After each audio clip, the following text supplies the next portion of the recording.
We are in Parshas Toldos, or Toldot. Toldos moves us from the realm of Abraham, who died at the end of last week's Parsha. Beginning of last week's Parsha, we had Sarah dying.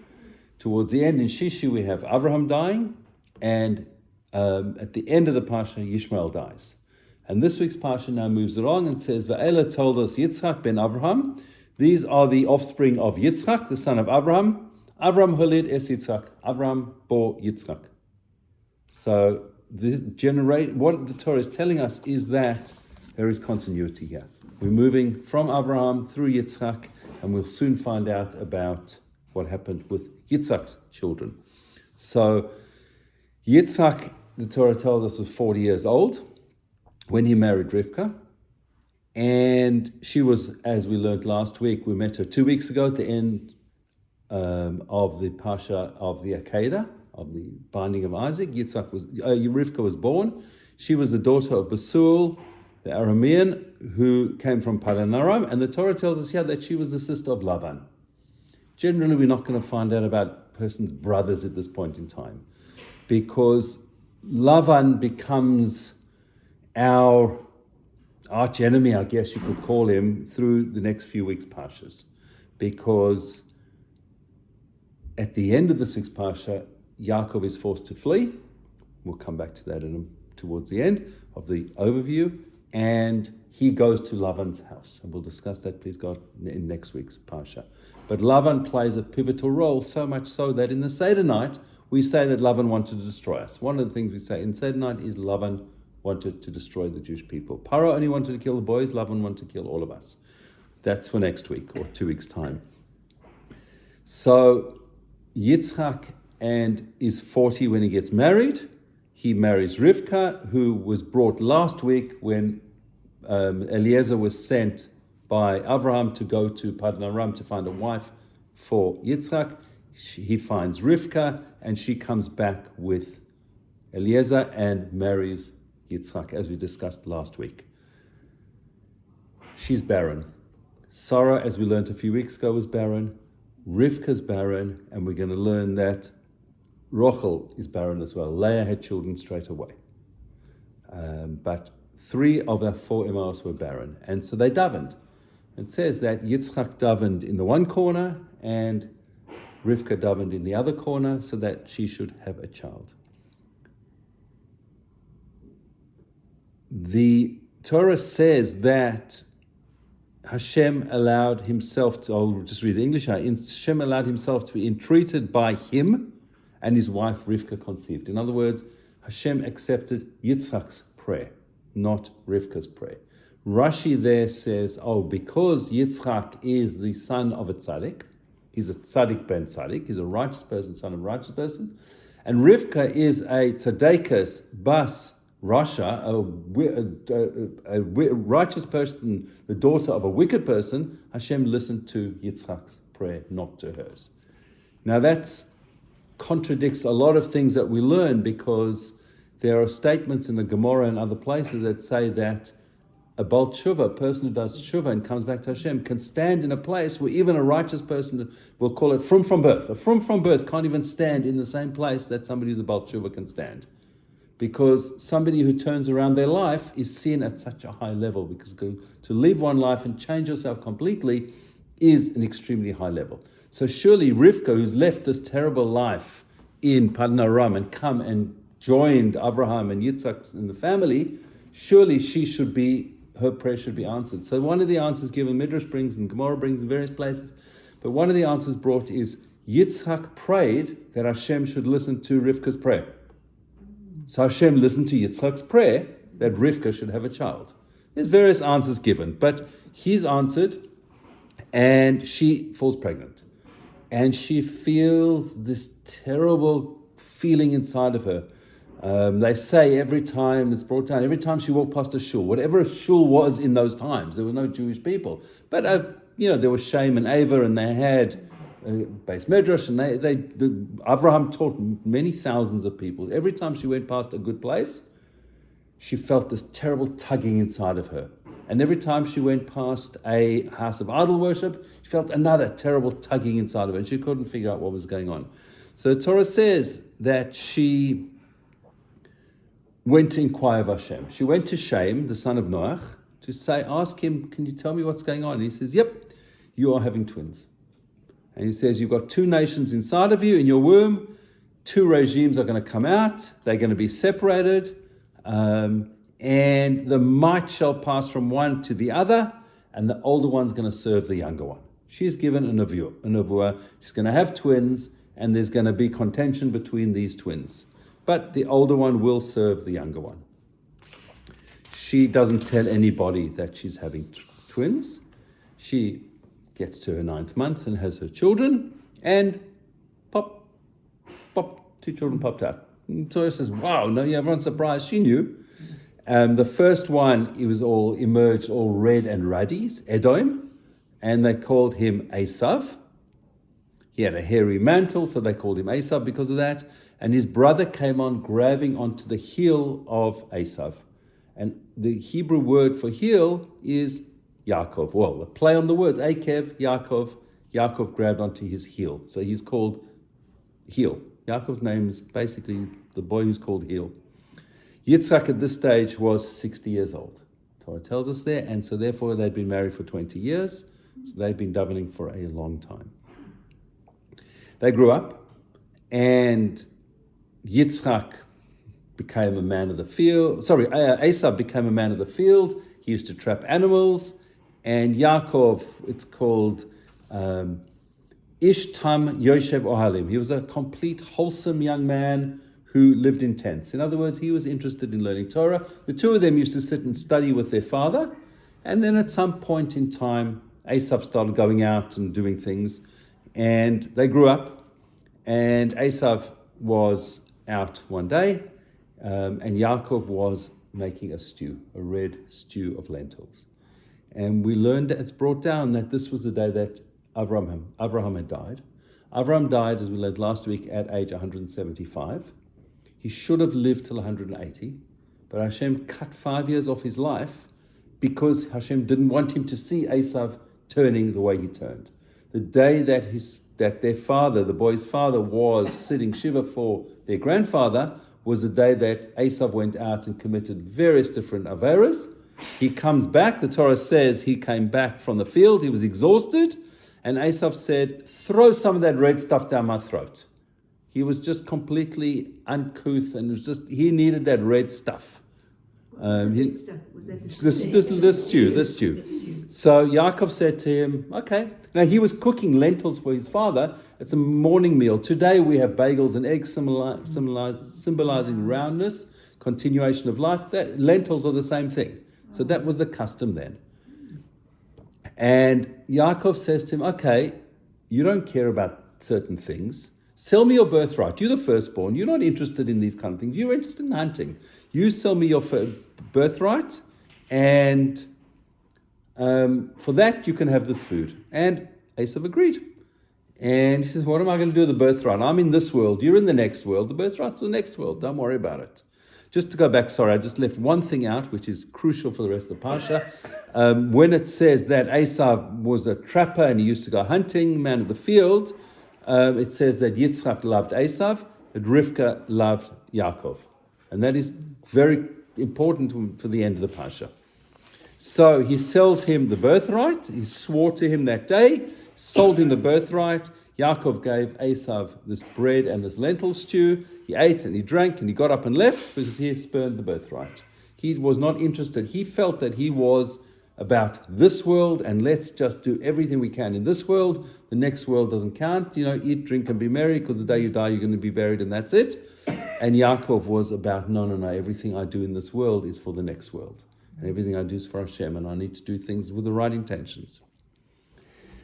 The Torah then digresses slightly and says, okay, there was a famine. And similar to what happened with Abraham and Sarah, Yitzchak and Rivka decide to leave Eretz Israel proper, and they go out of the land of Egypt. But he was told by Hashem comes to him and says, don't go out of the land of Israel, because it's not brought here in the pasuk, but you were brought as a korban, you were brought as a sacrifice, and if anybody's got the holiness of of a sacrifice. An animal that is set aside for a sacrifice has a level of holiness, a level of kedusha, that you can't do many things with that animal. You can't just go and shecht it. There's various rules about what to do in those cases, but Yitzchak was brought as a sacrifice. He wasn't sacrificed, but because of that, he had a level of kedusha. He wasn't allowed to leave the land of Israel. So he went to Gerar, to Avimelech. Gerar being the land of the Pelishtim, the land of Gaza, basically. Part of Israel, but not in Egypt. He was told, Hashem came to him and said, don't go down to Egypt. And Hashem promises him that his offspring are going to get the land. And the oath that Hashem swore with his father Abraham, Hashem takes again with Yitzchak. So Yitzchak settles in Gerar, and he tells everybody that Rivka is not his wife. She is his sister, similar to what happened before. Avimelech doesn't take Rivka, but after some time, they kind of let down their garden. Avimelech is standing in his palace and he sees them behaving as husband and wife. They were having a bit of fun together, not the way a sister and brother would behave, and he says, something's wrong here. He says, yep, she's your wife. Why did you lie to me? He said, because you would have killed me. Because I would have been killed because you would have taken her, so I would rather keep quiet about it. They then make a treaty, and Yitzchak gets greater and greater. Everything he plants just grows and turns, and incredible wealth he's developing. And the servants start arguing with each other, and they drill a well, they find a well of water, and they quarrel over it. And they find another one, and they quarrel over it. And the third one, they then realize, okay, this is it, and there's kind of a little bit of happiness settles in between them, and each of these wells are given a name, not for now, but it's got a lot of significance as to the name, why they were given these specific names for future generations. They reaffirm the covenant and the treaty that they made with each other, and they ate and they drank, and Yitzchak then goes to Beersheba. Esav is now 40, and because his father got married at 40, he thinks, well, my father loves me, I'm going to get married at 40. Now, Esav had one mitzvah going for him. He was the prime example of kibbud av. His respect and honor for his father was exemplary. Nobody can come as close to Esav, no matter what he did. That day when he went out hunting, they say that he committed all the sins, murder, rape, various other things, whatever he did on that day. But the way he honored his father was par excellence. None of the great rabbis in Gemara times could have reached the level that Esav reached in terms of honoring his father. But so his father got married at 40, so he got married at 40. But he doesn't do like his grandfather did to find his wife for his father. He decides to take wives from the locals. So he marries Yehudis bas Be'eri, the Hittite, and Basmas bas Elon, another Hittite. He marries these two Canaanite women. You married two together? Yeah, together, separately, whatever. But at that time, maybe on different days. The Torah doesn't tell us when they exactly got married. Let's see. Okay.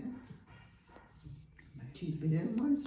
Yeah, he had more than two. No, until 1,000 years ago, Ashkenazi Jews were allowed to marry more than one woman. Sephardi technically are still allowed to marry more than one woman. Quite enough to keep one wife. We won't say that.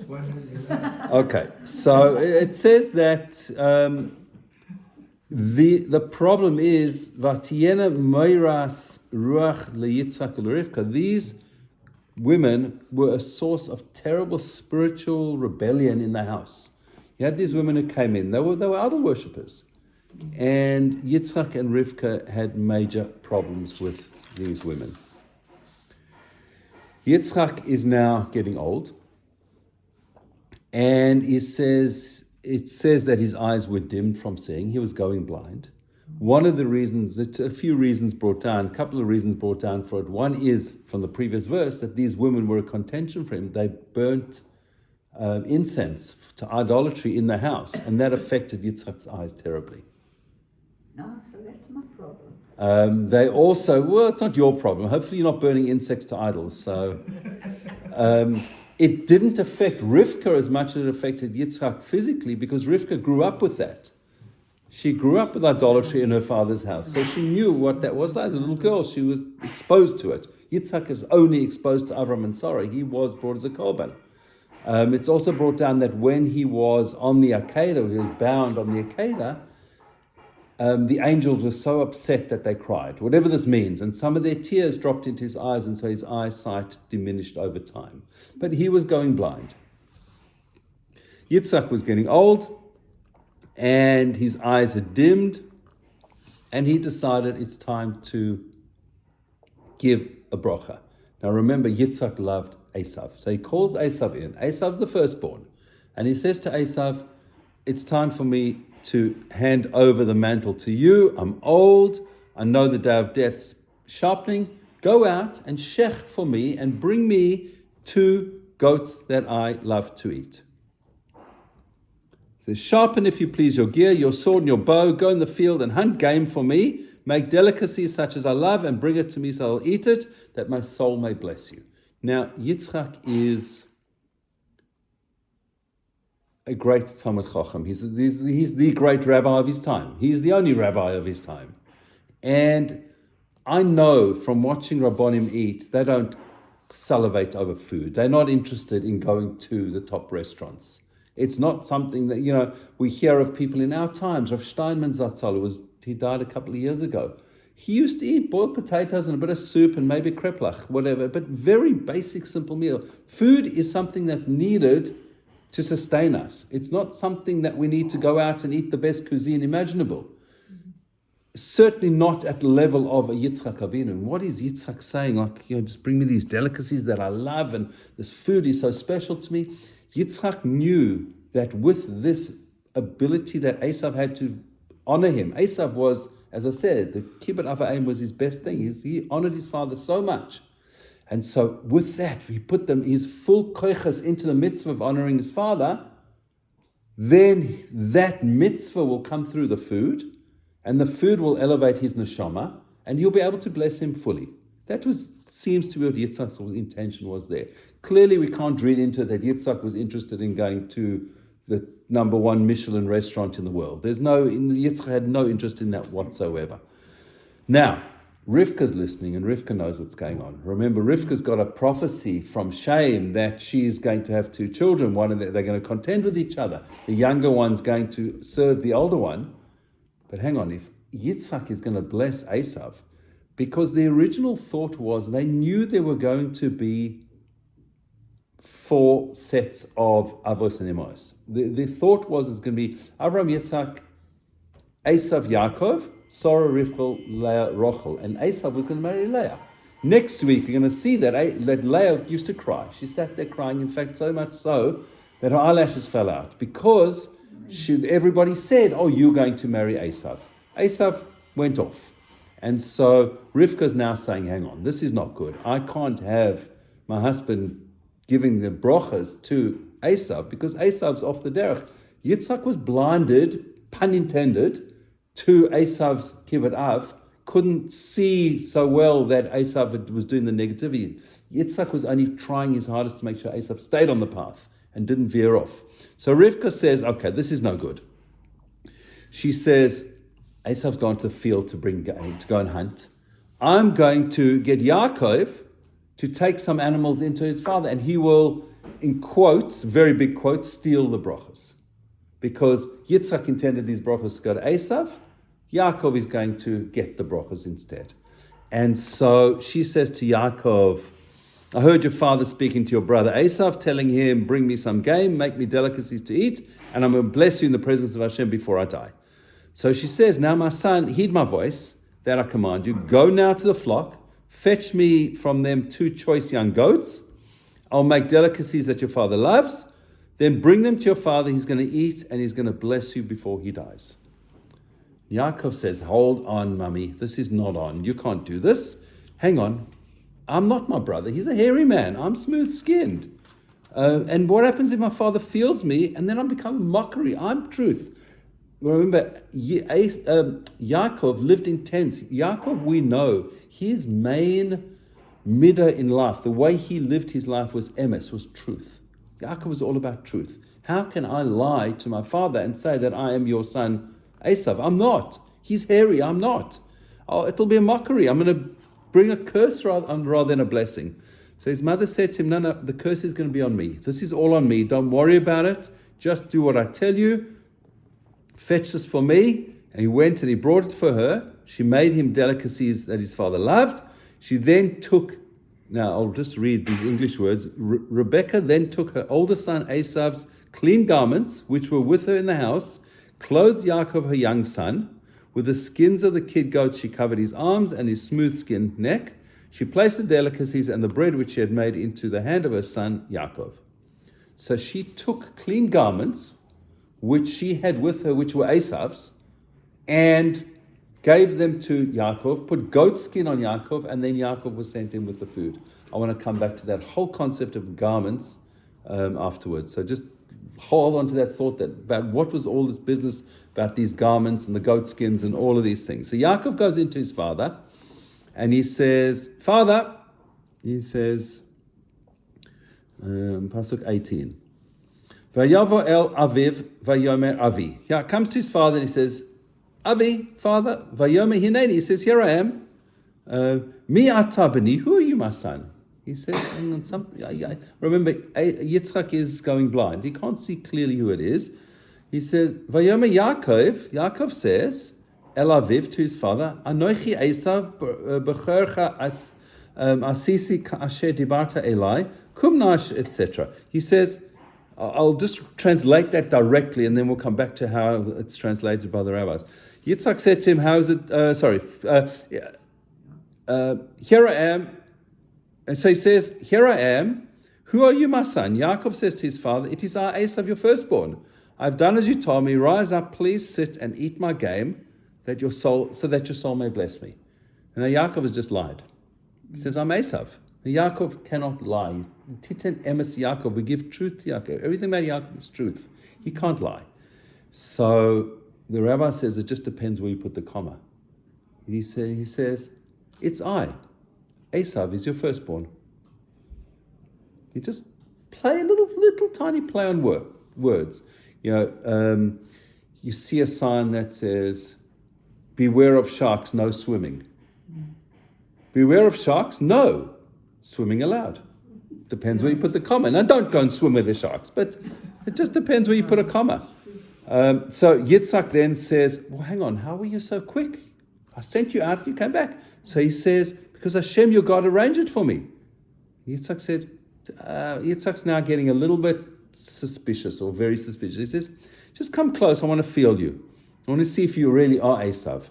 So Yaakov comes close to Yitzchak. He felt him and he said, very, very famous words. Hakol kol Yaakov ha'adayim yedei Esav. The voice is the voice of Yaakov, and the hands are the hands of Esav. In other words, you've got rough hands. These are Esav's hairy hands. But it's Yaakov's voice. Why? Where do you see Yaakov's voice? They sounded the same. Because Yaakov said, because Hashem, your God, arranged it for you. He used Hashem. Esav would have never said Hashem. So now he's saying, okay, there's something wrong here. Those words, Hakol kol Yaakov ha'adayim yedei Esav, are words that have been with us since that time.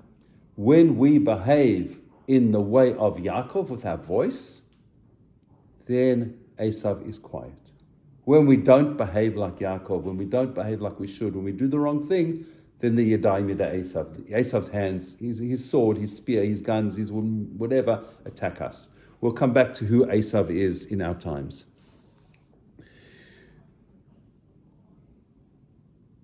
And then Torah says he didn't recognize him because his hands were hairy like the hands of Esav, but he blessed him. And he said, yep, you're indeed my son, Esav. And he said, I am. And he said, serve me and let me eat my son's game so that my soul may bless you. So he served him, he ate, he brought wine and he drank. Then Yitzchak said to him, come close and kiss me, my son. So he came close. Vayigash v'yashak loi, came close and he kissed him. Vayarach es reach begadav, he smelt the fragrance of his garments. And he blessed him. And he said, the fragrance of my son is like the fragrance of a field which Hashem has blessed. because he suddenly smelt the smell of Gan Eden. Within the garments that Yaakov was wearing, he smelt the next world. He smelt a field of fragrance, a fragrant field. That was the smell of Gan Eden. And he never really got that smell when Esav was wearing those garments. And he knew, hang on, whatever smelling these garments, whatever the smell of Gan Eden means, at Yitzchak's level, he realized, whoever this one is, he needs the blessing. Hashem has put into these garments something miraculous. I'll come back to these garments afterwards. And because of that, he gave him a blessing. And he said, may Hashem give you the dew of the heavens and the fatness of the earth, and the abundant grain and wine. Everything in this world, all the blessings of this world were coming to him. Yitzchak's intention was Esav is getting the brachas of this world, and Yaakov's getting the brachas of the next world, because they should be a pair. Esav's role is in this world, Yaakov's role is for the next world.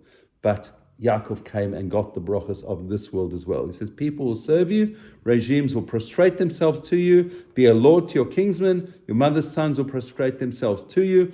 Cursed be those who curse you, and blessed be those who bless you, which is the bracha that Hashem had given to his grandfather Avraham and to his father Yitzchak. And now he's passing on that ability to bless people and the ability to realize that if people curse the children of Yaakov, they will be cursed. Yitzchak finished. Yaakov had scarcely left his father's presence, and Esav came back from his hunt. Now it's brought down in Midrashic sources that Esav went out to hunt, and he was an expert hunter, as we learned. But as he tried to hunt an animal, it ran away, he missed it, whatever, he just could not find an animal, and eventually he went and slaughtered a dog. And that's what he brought to his father. Because he knew he had to hurry up. His object was kibbut av, however you do it, honor your father. He had to bring the food. So he was going to cook this dog up in a way that it was like game. And so if we picture a revolving door, Yaakov is walking out the revolving door. It's opaque, so you can't see in. And Esav walks in through the other side of it. As he walks out, and he comes in with the food, and he said, Yitzchak had barely finished blessing Yaakov. Yaakov had scarcely left the room. Esav, his brother, came back from his hunt. He too made delicacies and brought them to his father. And he said to his father, let my father rise and eat his son's game so that your soul will bless me. Didn't say anything about Hashem. He just came in and said, just eat and bless. And Yitzchak said to him, hang on, who are you? He says, I'm your firstborn, I'm Esav. And Yitzchak trembled. He was perplexed. And he said, hang on, who was here that hunted game and brought it for me, that I ate all of that? And I blessed him. He's going to remain blessed. And now Esav, the penny suddenly drops on Esav. Everything's coming home to roost against him now. He's heard his father's word. He cried out an exceedingly great and bitter cry. He said to his father, please just give me some kind of blessing. He realized now he's lost this world and the next world. And Yaakov said to him, your brother came with cleverness and he took the blessing. So he says, he's called Yaakov. He outwitted me. He beat me twice now. He stole my birthright and he stole my blessing. Esav is realizing what's going on in the world. And he says, have you not got some bracha for me at least? You're Yitzchak Avinu. You're the greatest of the greats in our time. Give me a blessing. And Yitzchak said to Esav, a Lord have I made him over you, and all his king have I given him servants. With grain and wine I've supported him. And for you, what can I do, my son? I'm sorry. So Esav said to his father, just one blessing, father. Please, just give me a blessing. So Yitzchak answered him and he said, by your sword shall you live, but your brother you shall serve. Yet it shall be that when you are aggrieved, you may cast off his yoke upon your neck. When Yaakov doesn't do the right thing and aggrieves Esav, Esav has ascendancy. When Yaakov does the right thing, I call Yaakov, when the voice of Yaakov is elevated, then Yaakov is ahead. And Esav now is harboring hatred towards his brother, and he thinks, okay, my father's going to die soon. He's giving us the blessings. He's an old man. He's going to die. My brother's time will come. Don't you worry. I'm going to wipe him out. He says straight. Esav harbored hatred towards Yaakov because of the blessing with which his father had blessed him, and he thought, may the days of mourning for my father draw near, then I will kill my brother Yaakov. He is ready to shecht his brother. That's it. Yep. Yitzchak Rivka hears what's going on. She hears that Esav is getting very agitated and ready to kill Yaakov, and she comes up with a plan and she says, you know what? Yitzchak married me from my father's country. Surely there's girls there in the family that he can marry. Esav's married these two Hittite women. They're no good. They caused us major consternation. Maybe I'll come up with a plan. Let's send Yaakov off to my brother's house and find a wife there. And she says something which, again, it's a prophecy that comes back to haunt us later on. Why should I be bereaved of both of you on the same day? What had happened right at the end of Sefer Bereshis, when Yaakov died, they bring him to be buried in Maras Machpelah, in Hebron, in the cave that Avraham bought in Chayesora. Esav is now contending that he needs to be buried there because he was number 3. Yaakov was number 4. So he needs, and there was a whole fight, and Hushim ben Dan, one of the grandchildren of Yaakov, who was deaf, Gemara brings various different accounts. What happened? Basically, he took off Esav's head. He couldn't handle. There was a whole dispute, and he said, "This is nonsense. You're not honoring my grandfather." Bang! He took off his uncle's head, great uncle's head, and Esav's head rolled into Maras Machpelah. That's brought down in Chazal. So they effectively were buried at least on the same day. Yaakov had died a few weeks earlier than that.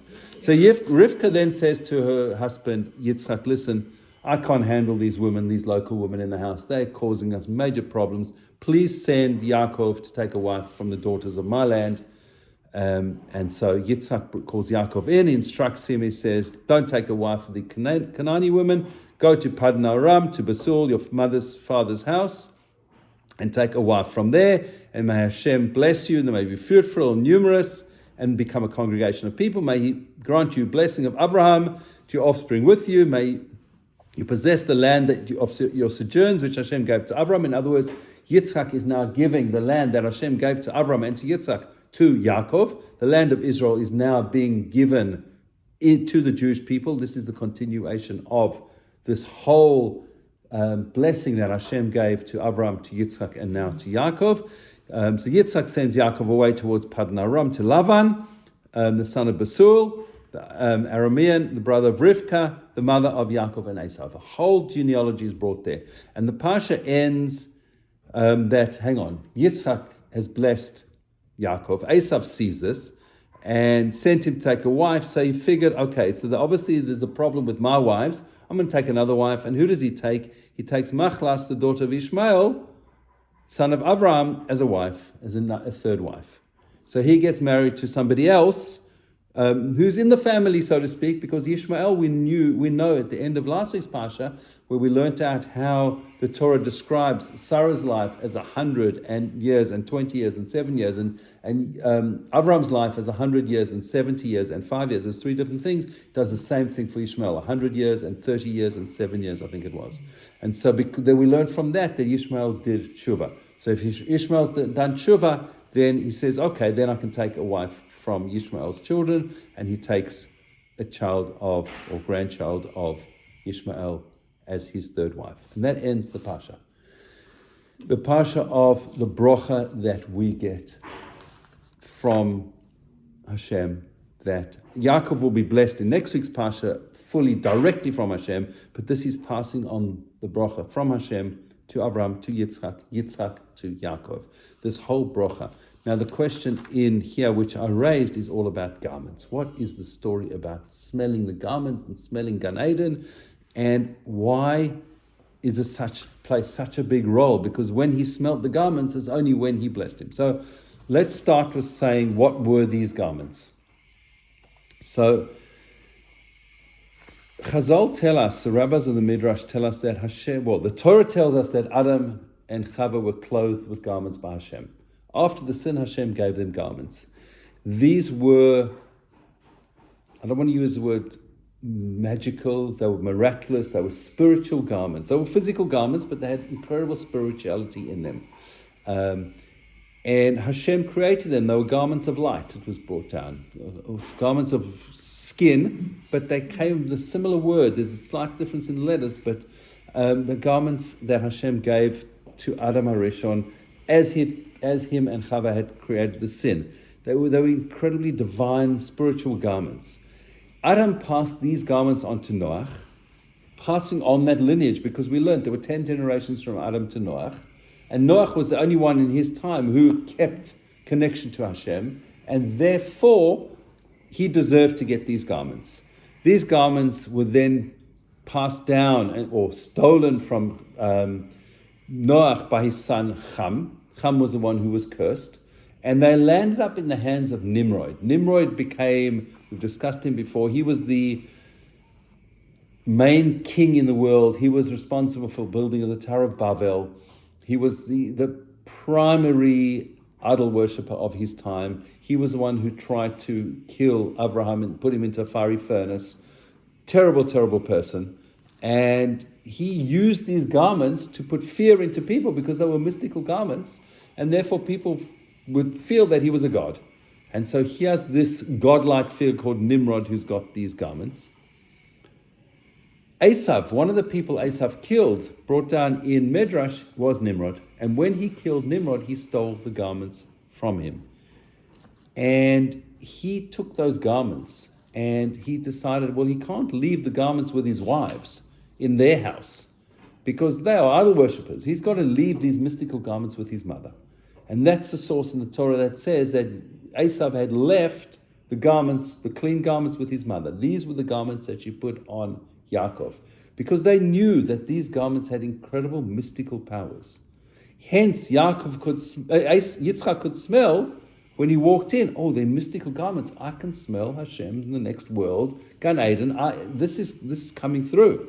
So Yaakov wore these garments, which were for a blessing, that were able to help him to masquerade, I guess, as Esav.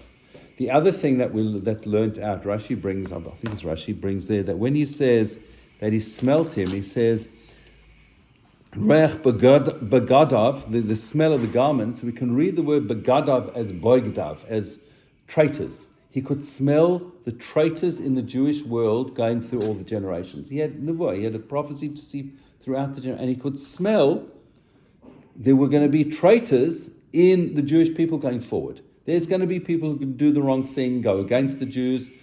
There's people who... There's a story in the Gemara when the second temple was being destroyed by the Romans. The Romans were petrified to go in. They knew what this place was. So they found a guy called Yosef, and they said, will you go in, a Jewish guy? And he went in. He was completely disconnected from his Judaism, and he went in and he took out a menorah from the temple. Now, it's interesting, when you look at the Arch of Titus in Rome, there are Jewish slaves depicted carrying a menorah. Is that the real menorah in the base from the base of Mikdash, the one in the holy of holies, not the holy of holies, the holy, the part inside that's called the Heichel, the room where the base of Mikdash was? We had a menorah, and we had a table, a shulchan, and we had a small altar in there. And in the holy of holies, we had the Aron in the first temple. The second temple, it wasn't there. But that was that menorah. Chances are it wasn't, because he couldn't have got in there. But there was no other form of light but a menorah. So it was a golden menorah he took out.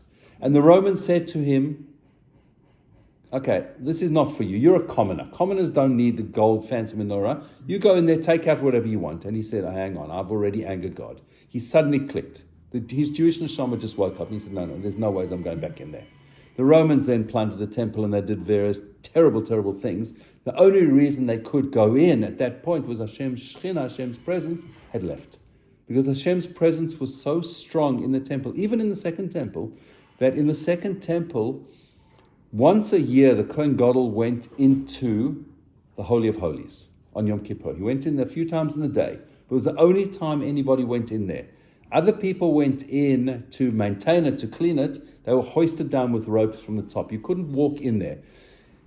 In the second temple, over various periods of time, many people became Kohen Gadol by bribery and corruption. They paid their way in.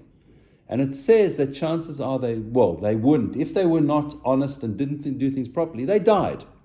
Either on that day of Yom Kippur or sometime within the next year. And there were dozens and dozens of Kohanim who became Kohen Gadol who died within a year, on the day. And so they got to a point where they even tied a rope around the Kohen Gadol's foot when he went in there on Yom Kippur in case he died. And so it's an incredibly spiritually holy place. Hashem's presence left there before the Romans came in. Where did Hashem's presence sit? Some part of Hashem's presence, it's told in the prophecies, sits in the Kotel, in the Western Wall. Now, and that's why the Western Wall has such holiness. Now, the Western Wall is not the temple. It's not the Temple Mount. It doesn't have the same holiness, but Hashem's presence is there to some degree. If we are spiritually sensitive enough to it and we can connect, we are able to feel Hashem's presence there. There's something special about it. There's some feeling that a person gets there. That's Hashem's presence touching them. We get it at various different times in the year as well. Sometimes on Rosh Hashanah and Yom Kippur, some people can feel Hashem's presence more than other times. But the Kohen Gadol went into the Kodesh Kadoshim wearing special garments. A regular Kohen Gadol had 8 garments. During the rest of the year when he was serving, he had very fancy gold and linen and colored garments. They were beautiful 8 garments. On Yom Kippur, when he went into the Kodesh Kadoshim, he wore 4 simple linen garments. But they were incredible. In fact, so much so that every year, those garments were put away. They were not worn again by the Kohen Gadol. He couldn't wear them again. They were special garments of incredible sanctity.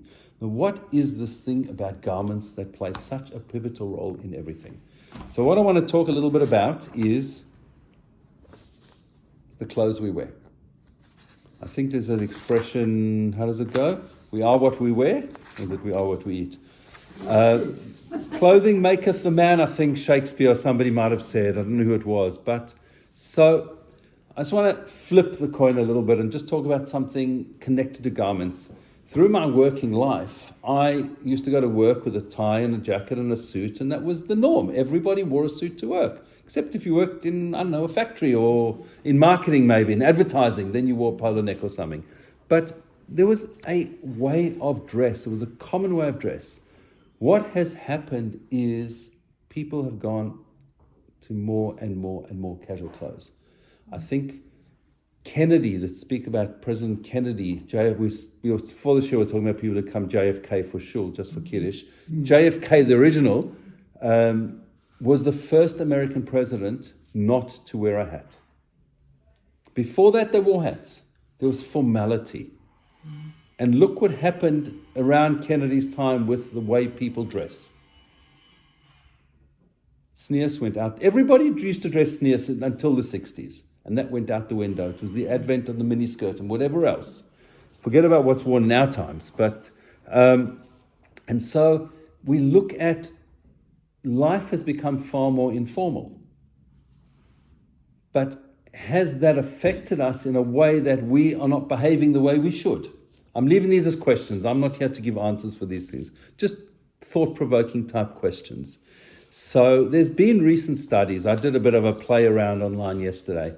So there's been a study that they called Enclothed Cognition, coined by Adam and Galinsky in 2012. It describes how clothes influence cognitive processes because of both their symbolic meaning and the physical experience of wearing them. For example, in an experiment, people wearing a doctor's lab coat and believing it was a doctor's coat showed improved attention on tasks, but when they wore the same coat that was described then when they wore it as a painter's smock. So a painter wears the same thing as a doctor, but if you call it a doctor's lab coat, the person's brain connects to that. So it's not just the garment; it's how what we wear and how we think about it. There's a thing on clothing and cognitive performance. Formal business attire seems to boost abstract thinking. According to research, when people put on more formal clothes, they engage in more strategic, high-level thinking. So if you wear clothes that are more precise, more specific, then your brain works better. And various others. Style, color, identity signaling. Beyond fit, color and style also play roles. For instance, particular colors evoke different emotions. We know that. Depending on the color of the clothing we wear, depends on how we feel. According to some commentary, consistently dressing in ways that make you feel capable or powerful may reinforce the neural pathways associated with productivity and self-efficacy. Over time, the association between this outfit equals this mindset can become stronger, making it easier to slip into that mindset when you dress that way. Now, I went to a school that was very formal, jackets, ties. We had some teachers that you weren't allowed to remove your jacket without permission. Excuse me, sir, hand up, yes. Please may I remove my jacket? You may, first person, and then the rest of the class took their jacket off. Very, very formal.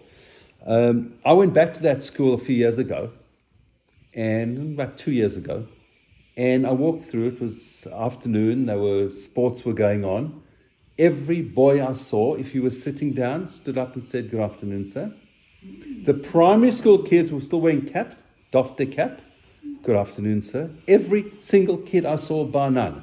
I saw a report, it just happened to get sent to me on the weekend. That school, King Edward VII School in Johannesburg, is the number one school in South Africa as far as sport is concerned. Now, not that's corollary, but it's the number one school, one of the top schools in South Africa for academics as well. By instilling formality and pride in what you wear and the way you behave, just changes everything we do. We live in such a casual society. I think everything's become casual. Part of it's all got to do with working at home. It was always funny because when we started working at home with COVID, I would dress exactly as I'm dressed. I might take my jacket off and then get on the phone and people are on a Zoom call and people are in their pajamas and, and like it just... And they deliver that kind of work. Correct. Their output becomes significantly lower. I'm not saying my output was higher at that point, but COVID was a tough time. But so there are real world settings. I mean, the other thing is I go into the supermarket on a Friday morning. I don't know what it is about Friday morning, but Coles and Elster around the corner there. I can't go into that supermarket on Friday because there's nobody wearing clothes. They're all coming out of the gym and they forgot to put their clothes on that they're wearing in the gym. It's disgraceful. It's everywhere. It's the whole world. There's a lot of comparisons being done by people in the Melbourne and Sydney communities. The Sydney Jewish community is struggling. Let's put it that way. From a Yiddishkeit perspective, from number of shuls, the Jewish schools, learning. They've struggled to set up a kollel many times in Sydney. Schools have not succeeded. The shuls is very few. You struggle to get a minyan in Sydney during the week at various times. It's not easy, and there's a similar number of Jews. What drives it? I have a thought, and I kind of have proved it a few times. You can't have a frum Jewish community on Bondi Beach.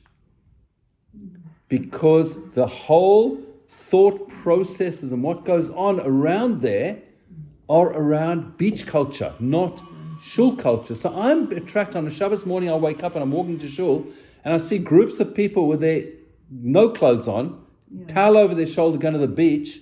My neshama is going to be pulled. There's a Yetzer Hara. Everyone has a Yetzer Hara. If you have that in your face all the time, it's going to pull people down. It's just my thought. I have discussed it with others. I'm not alone. Denise is right. Our weather helps. Yeah, of course. But we do have good weather sometimes. Communities like Cape Town that have got the similar beach culture. No, it's different because the Cape Town beach community is not in Clifton. The community is in Sea Point, which is away from the beach. It's very different. And on the other side of the mountain. It's a big swinging case back to religion. There's other reasons for that, I guess. Okay, so clothing is a major part of what we do. I just got a whole lot of notes here that I was just like kind of working on yesterday, just trying to figure out what to talk about. A lot of it I focused on work culture, but just even in terms of the way we go to shul. Talk about Shabbos dress. Let's talk about dressing up for Shabbos. So there's a Gemara in Shabbos on page 113, 114 that discusses what I said about... It talks about folding clothing. The Mishnah comes along and says, are you allowed to fold your clothes? How many times can you do it? Can you make your bed on Shabbos? Various halachas. We're not going into the halachas of all of that now, but the Gemara comes along and says, Rabbi Yochanan came along. The Gemara brings a verse from Isaiah, from Ishaya, that says, and your honor... You honor it by not doing your ways. In other words, honor the Shabbos by not doing the things you normally do. Do something different for Shabbos. So Rabbi Yochanan says his practice was the clothes that you wear on Shabbos. Wear different clothes on Shabbos. That it teaches us that, okay, when I'm on Shabbos, doesn't matter if I'm away, if I'm at home, wherever I am, walking on Shabbos, the way you walk on Shabbos should be different to weekdays. You should at least dress up. We talk about going to shul. Today, shul's become very casual. In the old days of the Muslim movement, the big thing was that the big push was, you are going to a court case. Would you go to court wearing a t-shirt? I put it slightly differently. Would I go and visit the king? He's got a king now. Would I go visit the prime minister? I wouldn't. But would I go visit a prime minister wearing jeans or maybe a tracksuit and a t-shirt? But if he came Let's put it this way. We saw Zelensky going to visit Trump in a polo shirt. And they went ballistic about him. That's not how you come to visit the President of America. Albanese coming off a plane in a t-shirt. Albanese's t-shirt was worse and worse. That t-shirt was, it was terrible. That was about, for those who don't know, he came back from his trip overseas. He was tired. He told the press not to interview him or take photos of him. He was wearing a t-shirt with the name of a band, which the name of the band, they got that name from the group in the concentration camps of people that the Nazis who they used to rape the Jewish women. It was, I can't remember the exact word it was, but that band. Now he was told 3 years ago in an interview, he said he liked that band, and the person who was interviewing said, do you know the meaning of this band, where they come from? It was a very short-lived band. But he didn't realize that this band was taken from this Nazi work camp, yes. And so, he should have been taken to task far more than he was. Also, the fact that he actually owned it. He still owned it after, give him the benefit of the doubt 3 years ago, yes, but not afterwards. He should have burnt it. Yeah, and there's nothing he does that isn't on purpose. Of course not. And he said, I'm going to wear it and I'm going to get away with it, and there won't be much repercussion. What statement was he making by coming off the plane? That's what we're saying. Yeah, well, I don't know. Exactly. He knew exactly, and there was hardly any repercussion. There was virtually no repercussion. Lee was criticised for actually talking about it. Yeah, the only people that I saw speaking about was Sky News. I didn't see anything else. No. And that just proves where our media are. But we're talking about garments. So yes, we are what we wear. So on Shabbos, we should dress up more than. It doesn't mean that you have to wear a suit and tie if it's 45 degrees outside. It just means don't walk around in your weekday clothes on Shabbos. Dress appropriately. Do things for the occasion. Just so the point is, in the early years of the Muslim movement, even 50, 60 years ago, you could have talked about, you're going to court, you're going to visit, you're going to judgment. You're not going to go to court dressed in your shmatters. But you're going to dress up. You're going to look appropriate for the judge. We go to shul because Hashem is there judging us. We're talking to Hashem. We have a conversation with Hashem. If we're going to dress up just a little bit to go and visit a president or a prime minister or going to a meeting with council even, you're not going to go in your shlochi clothes. You won't wear your gym clothes. That gym clothes irks me terribly. You see, they're walking around all over. Everywhere. So then the Gemara goes on to talk about how a Talmud Chacham, a Torah scholar, should only wear clothes that don't. It talks about if a Torah scholar is wearing an item that's torn or marked or it's got something wrong with it, he needs to change out. It's more embarrassing to wear that than other things because you've got to dress appropriately. The point is that each of us needs to wear what we wear for the right occasion. They always used to say, I don't think it applies anymore, they used to say it's better to dress up than down, rather be overdressed than underdressed at a function. I don't think it applies anymore because people wear less and less is overdressed these days. And so I think people need to just take a step back and say, okay, what do I wear at each specific thing I'm doing? If I'm sitting at home on the couch reading a book, I don't need to be wearing a suit and tie. Really? But I do. No, I don't wear the tie usually during the week. But so for me, for example, me personally, I have special Shabbos clothes, but it's a suit. It looks like any other suit, but I wear a tie on Shabbos. That's a distinction. During the week, unless I've got a wedding or whatever, I don't generally wear a tie. But on Shabbos, that's my Shabbos garb. And I know that, and I've got nice ties especially for Shabbos. So the Kohen Gadol wore special clothes. We'll go back. Adam HaRishon was given these clothes by Hashem. These clothes showed spirituality, mysticism. That's what our clothes do, because as we saw in those studies, everything we wear impacts on what we do and how we think and how we behave. And so if we just focus on just elevating our clothes ever so slightly, we're going to learn in a few weeks' time about how Yaakov gave Yosef a special coat. I mean, we call it his coat of many colors. Ketonis Pasim. It symbolized leadership and privilege. What we wear symbolizes who we are. And so therefore, we need to not overdress, not underdress, just dress in a middle way that's normal and menschlich and nice, that gets us to work and use our brain. As these studies showed, we can improve our brain power by wearing the right clothes. So what do clothes do? Clothes signify dignity, because a person who's wearing dignified clothes looks dignified. It's changed, but if in many Litvish circles, certainly, the Rosh Hashiva, the Rosh Kollel, wears a long jacket. It's become Hasidim all wear long bekishas now, or kapotas, call them different things.